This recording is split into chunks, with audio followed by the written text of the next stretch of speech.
दूर से आपको लिए चलते हैं प्रयागराज। बड़ी खबर ये कि गृह मंत्री अमित शाह संगम नगरी पहुंचे हुए हैं और स्नान करने के बाद पूजा पाठ कर रहे हैं। बड़े हनुमान जी के दर्शन करेंगे। मुख्यमंत्री योगी आदित्यनाथ भी उनके साथ मौजूद हैं। पूरे मंत्रोच्चारण के साथ उन्होंने गंगा स्नान किया और गंगा स्नान करने के बाद पूजा अर्चना करते हुए त्रिवेणी घाट की तस्वीरें आपको दिखा रहे हैं। संगम नगरी की आपको तस्वीरें दिखा रहे हैं। वीवीआईपी का मूवमेंट शुरू हो चुका है और शुरुआत गृह मंत्री अमित शाह के साथ हुई है। गृह मंत्री अमित शाह का पहले से ही प्रस्तावित था ये दौरा, लिहाजा जैसे ही वो हेलीपैड पर उतरे अगवानी की गई मुख्यमंत्री की तरफ से। दोनों डिप्टी सीएम यानी कि ब्रजेश पाठक और केशव प्रसाद मौर्य भी इस दौरान मौजूद हैं। तमाम मंत्रियों के बीच में मुख्यमंत्री भी आपको नजर आ रहे होंगे। यहाँ पर मुख्यमंत्री योगी आदित्यनाथ चूंकि खुद योगी भी हैं और जाहिर तौर पर इसीलिए पूजा पाठ में वो भी मौजूद हैं। अपनी धर्मपत्नी के साथ गृह मंत्री अमित शाह पूजा करते हुए त्रिवेणी घाट पर, इससे पहले उन्होंने गंगा में स्नान किया, वो तस्वीरें भी आपको हम दिखा रहे हैं और चेहरे पे काफी खुशी वो नजर आ रही थी क्योंकि जाहिर तौर पर 144 साल बाद ही संयोग बना है महाकुंभ का। ऐसे में देश हो विदेश हो श्रद्धालु पहुंच रहे हो, क्या खास क्या आम, सभी लोग गंगा में डुबकी लगाकर पुण्य कमाने की लालसा के साथ पहुंचे हैं संगम नगरी। और ऐसे में गृह मंत्री को आप देख सकते हैं, तमाम पुरोहित यहाँ पर पंडित उनके साथ मौजूद हैं। मंत्रोच्चारण के साथ यहाँ पर गंगा स्नान किया गया, जल अर्पित किया गया सूर्यदेव को और सूर्य को अर्घ देने के साथ प्रणाम करते हुए, माँ गंगा को प्रणाम करते हुए, सूर्य को प्रणाम करते हुए साधु संत भी उनके साथ आपको नजर आ रहे होंगे। और ये पूजा अर्चना का अब दौर चल रहा है। पूरे रीति रिवाज के साथ त्रिवेणी घाट पर बैठे हुए हैं, संगम नगरी में बैठे हुए हैं। एक छोटा सा बच्चा भी आपको नजर आ रहा होगा, उनकी धर्मपत्नी के हाथों में जाहिर तौर पर परिवार का ही ये बच्चा होगा और उसके साथ यहाँ पर उनके बेटे भी आपको नजर आ रहे हैं। जय शाह भी आपको नजर आ रहे हैं जो कि बीसीसीआई के सचिव हैं। और जय शाह, गृह मंत्री अमित शाह और गृह मंत्री की धर्मपत्नी और उनके गोदी में छोटा बच्चा आपको नजर आ रहा है। ये पूरा परिवार मौजूद है घाट पर संगम नगरी में। मुख्यमंत्री योगी आदित्यनाथ भी, चूंकि खुद योगी भी हैं, तो इसलिए जाहिर तौर पर ये जो महाकुंभ है इसलिए काफी हद तक अलग है। ख्याति देश ही नहीं दुनिया के बाहर भी लोग संगम के बारे में, लोग महाकुंभ के बारे में, जो दुनिया का सबसे बड़ा धार्मिक आयोजन है, उसके बारे में समझ रहे हैं, जानने की इच्छा रख रहे हैं। उत्सुकता ऐसी कि कोने कोने से दुनिया के लोग यहाँ पर पहुंच रहे हैं कल्पवास पर।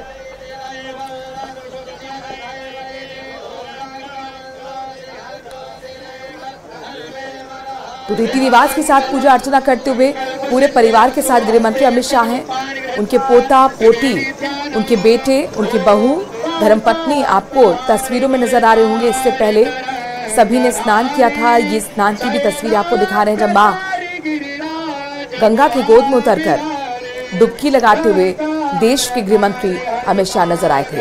अपने पोते के सर पर हाथ रख रहे हैं और जाहिर तौर पर ये पूरी रीति रिवाज है, पूजा अर्चना है, उसी को फॉलो करते हुए, उन्हीं रीतियों को नतमस्तक होकर फॉलो कर रहे हैं। अब पोती उनकी गोदी में आ गई है, आप देखिए।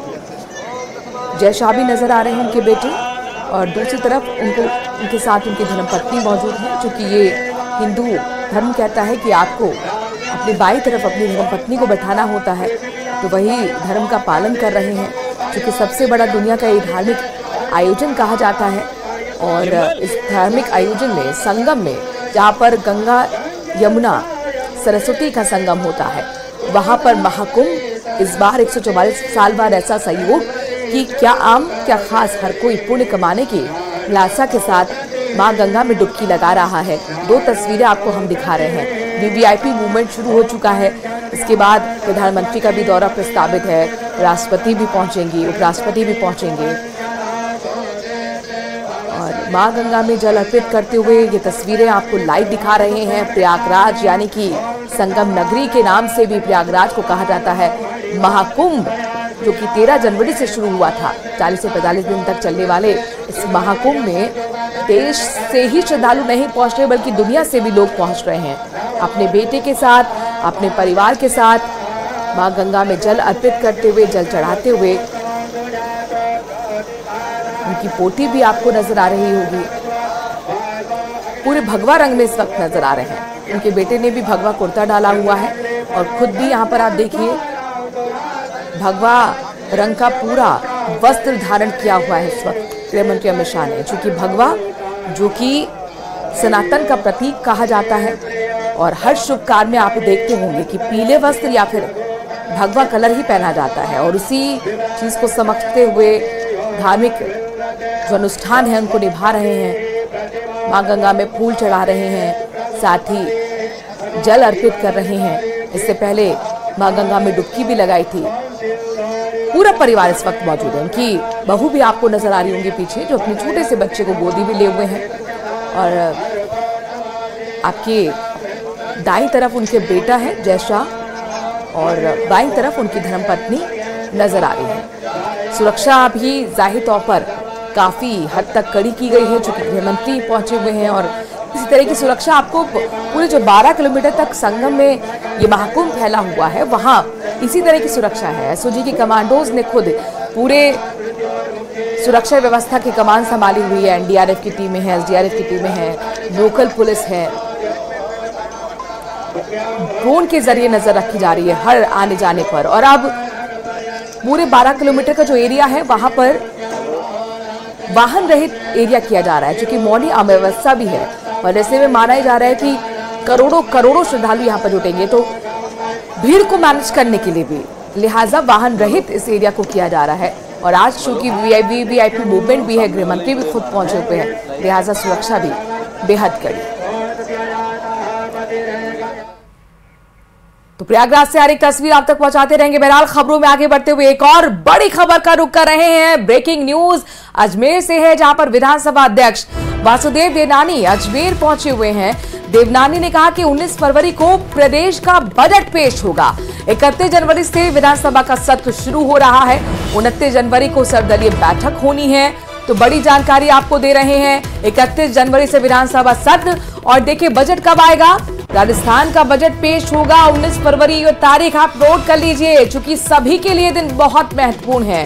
क्या कुछ बजट में होगा, पिटारे में से क्या कुछ निकलेगा, इसको लेकर प्री बजट मीटिंग्स का सिलसिला एक तरफ मुख्यमंत्री चला रहे हैं, तो वहीं विधानसभा के अध्यक्ष वासुदेव देवनानी, जिनकी तबीयत खराब थी, हालांकि अब बेहतर स्थिति में हो चुके हैं, अब फिर से कार्यक्रमों में शिरकत करना उनका मशगूल होना शुरू हो गया है। अजमेर के दौरे पर आए और अजमेर के दौरे पर पहुंचकर उन्होंने बड़ी जानकारी दी। बताया कि 19 फरवरी को प्रदेश का बजट आना है, 31 जनवरी से विधानसभा का सत्र शुरू होगा, लिहाजा उससे पहले देखिए सर्वदलीय बैठक होती है। जब भी कोई सत्र का आयोजन होता है उससे पहले सर्वदलीय बैठक होती है, जिसमें विपक्ष से भी सहयोग मांगा जाता है कि किस तरीके से सत्र आगे चलाना है। 29 जनवरी को लिहाजा सर्वदलीय बैठक बुलाई गई है। 31 जनवरी से विधानसभा शुरू हो रही है। उसके पहले 29 तारीख को सर्वदलीय बैठक भी बुलाई है और प्रेस सलाहकार समिति जो भी उस समय उनकी बैठक है। मैं सोचता हूं कि यह विधानसभा का सत्र एक सार्थक होगा, सब लोग मिलकर के चलाएंगे और पक्ष और विपक्ष दोनों सहयोग करेंगे।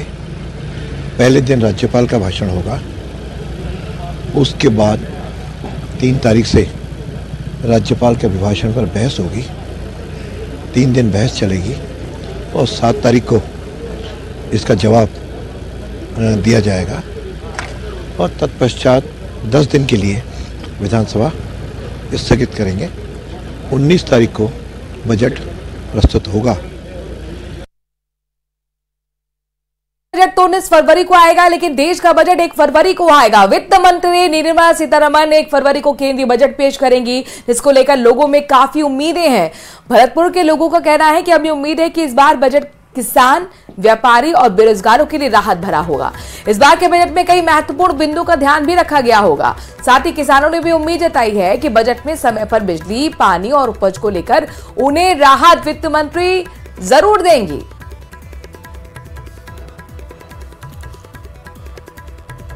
और व्यवसायी, विद्यार्थी, हर तबके को मदद। कुछ हम ये भी चाहते हैं कि इनकम टैक्स में थोड़ी सी रिबेट और मिले और रोजगार मुखी बजट हो, लोगों को रोजगार देने वाला बजट हो। विकास मुखी बजट हो, लोगों को विकास की दृष्टि से पैसा, हर राज्य को पैसा ठीक आवे। राजस्थान मतलब ये पिछड़ा हुआ राज्य है, इसको भी बजट की बहुत आवश्यकता है। किसानों को मूल रूप से उम्मीद है कि पहले तो जब किसान पद के लिए पानी की आवश्यकता पड़ती है तो जो हमारे पूर्व प्रधानमंत्री अटल जी थे, उन्होंने नदी से नदी जोड़ने का रखा था। तो मेरा मानना है कि ये हमारी सरकार भारतीय जनता पार्टी की माननीय मोदी जी इस चीज़ पर विचार करके, और हमें उम्मीद भी है कि नदी से नदी को जोड़े। जैसे हमारा भरतपुर क्षेत्र है, इसमें 21 जिलों को पानी के लिए जोड़ा, तो उस पर तुरंत प्रभाव से काम हो, जल्दी काम हो। उम्मीद तो बहुत है, पर मेरा मुख्य रूप से कहना है कि सरकार को इस तरह की व्यवस्थाएं करनी चाहिए कि व्यवसायी वर्ग सहूलियत से अपना व्यवसाय कर सके। इसमें मुख्य हर्डल्स ब्यूरोक्रेसी की होती है, उस पर लगाम लगाने की व्यवस्था की जाए। चलिए खबरों में आगे बढ़ रहे हैं। चुरू से बड़ी खबर लेते हैं, जहां पर सुजानगढ़ वार्ड नंबर 31 में पंप हाउस के पास आम लोगों ने सड़क जाम करके नगर परिषद के खिलाफ जमकर नारेबाजी की। नालों का दरअसल गंदा पानी सड़कों के आ जाने पर लोगों का जीना मुहाल हो रहा है। समस्या का स्थायी समाधान किए जाने की मांग को लेकर आक्रोशित लोगों ने सड़क जाम कर दी। जहांगीरों को राहे तौर पर आने जाने में परेशानी हो रही है। लोगों में आक्रोश है। नगर परिषद की अनदेखी की वजह से उनका कहना है कि हमें नरकीय जीवन जीना पड़ रहा है। ये जो पानी आ रहा है वो नया बास से आ रहा है, और इसमें ना तो तालाब का पानी इसमें नाले में छोड़ा जा रहा है। इस नाले को बने हुए 15-20 बरस हो चुके हैं, तो ये एकदम नीचे भी बैठ गया है, और 15 इसको थोड़े ऊपर उठाने की जरूरत है। और जो पंप हाउस की जो मोटर है ना, वो रोजाना सुचारू रूप से नहीं चलाई जाती, और पंप हाउस के पास आसपास सफाई भी नहीं है। इस कारण आए दिन हमारी यह समस्या रहती है कि जो ये नाले से पानी है ना, वो सड़क पर आने लगा है। बच्चे स्कूल जाते हैं यहाँ से, और ये भी बड़े बुजुर्ग कह रहे थे कि हम पक्षियों को दाना डालने जाते हैं, वो भी हम नहीं जा सकते।